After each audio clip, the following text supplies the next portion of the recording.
Bob Anderson in the house. Bob is the Executive Director of Mississippi Department of Human Services. Good morning, sir. How are you? Good morning, Paul. One of the best beards of any guest we've had in the last 2 years. Well, thank you. It is perfect the way it is. You got to keep it that way. I do my best. I don't even know where to start. I mean, but we've had so many different changes, and let's just take a look at the past year. Where are we now? I mean, we went from really one of the greatest scandals in state government history to where we are today. I mean, you had some cleanup to do. Absolutely. Well, we started the year a little over a year ago. The governor, when he asked me to take this job, said, "Bob, the house is on fire over there," and that was an understatement. So. Oh my gosh, it sure was. But we've been busy trying to change the culture of a whole big giant agency, Paul. That's what I've been about. How do you get your hands around that, though? Because there's so many facets of there. And here's the other thing that I've learned over the years. It affects so many people's lives. Absolutely. In all different facets. Yeah, that list you were just reading, I hope we get Mississippi off that bottom list and move it over to a better place for people to work, especially for moms. But, we try to do everything we can to get families from a state of crisis to stability and then to the point where they can take care of themselves.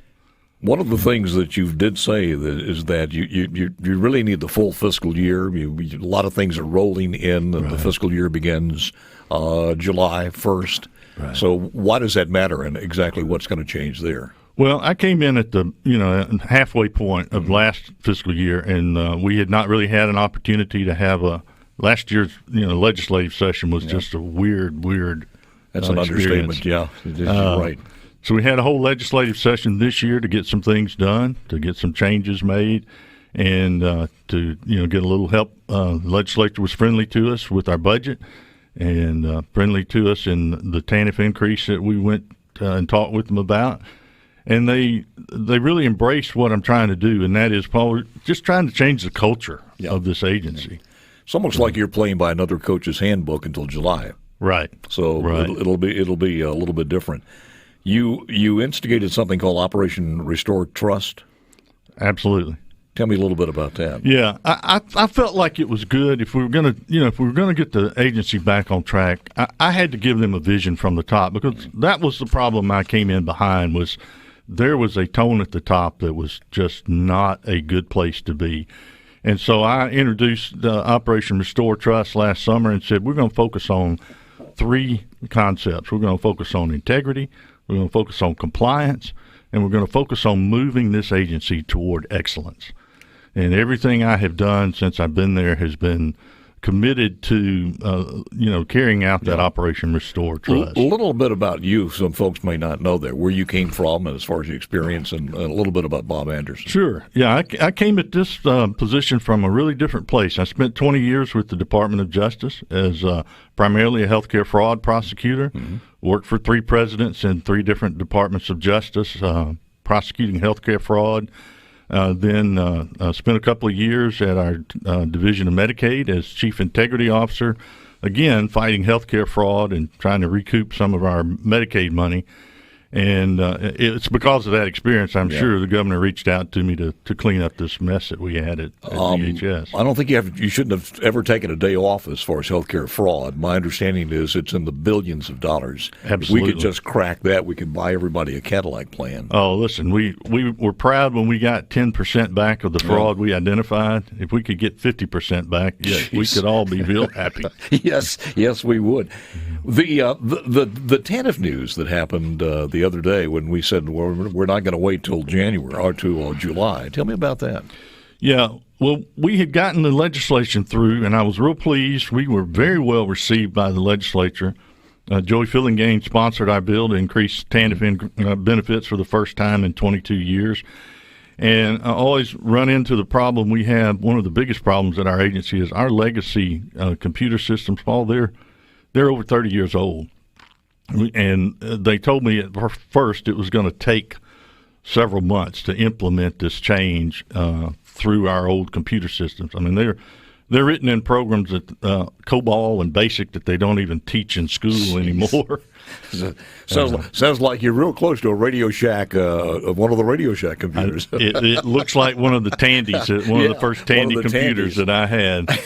So, but I told them, I said, we need to get this done. It needs to happen as soon as possible. So how much money are we talking about to do the whole system? Oh, my gosh. You put me on the spot there because that's the number I'm going to have to share in January with the legislature. So it'll be forthcoming. Right. But it's millions of dollars. Is there any of that money that came in from stimulus or anything else, infrastructure? I guess if it's in Washington, you can call anything infrastructure. This ought to be called infrastructure. Any money from that pot coming in? We have been scouring all of the awards that we've gotten, looking for some daylight there. We haven't really found it yet. That most of the money is dedicated to programmatic work. Yeah. So. I'm also wondering about the broadband, because now we're talking about telemedicine and everything else. Do you guys play into that also? We don't very much, but I will say that, we have people in all 82 counties because people have to come to us. If we ever get broadband across this state, that we can look at being more regional with our approach to helping people. Absolutely. The state TANF plan has been rewritten. Right.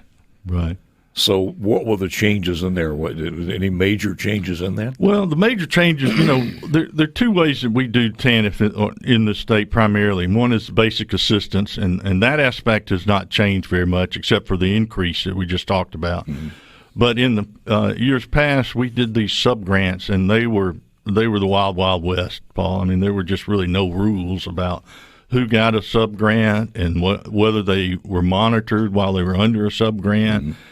How the money was spent, and so we have completely revamped how we deal with sub-grantees, and we do technical assistance with them from the start. We're doing risk assessments before we ever award a sub-grant, and then we're doing what I would call really robust monitoring, keeping a watch on their general ledger and how they're spending your money and mine under those sub-grants. So doing that, you wind up more performance-based at the end of the day. It's going to do what it's supposed to do. Exactly. One of my biggest goals is getting us to the point where we have some metrics that we can share, with you, with the public, with the legislature, about what are the real outcomes. We're kind of at a loss right now about what the outcomes are from the work that we do. And these new measures and new tracking of what we're doing are designed to help us be able to show better what we do. I would imagine all of that expertise and that experience in the fraud division it plays pretty well here, because there's a lot that could go wrong. Exactly. Well, one of the first hires I made when I came on board was to appoint our first chief compliance officer, because when I got to the agency, I looked around and said, "Where's our compliance office?" And we didn't have one. There was not even one in that office appointed. There's not one in the whole agency. In the last administration. Right. Wow. So you created the Office of Inspector General, coordinated internal audit and the investigations, which is was that office there before? That office was there. It was kind of in its infancy, and it didn't really have any teeth. It had not been allowed to go in and do what I'd call real investigative work.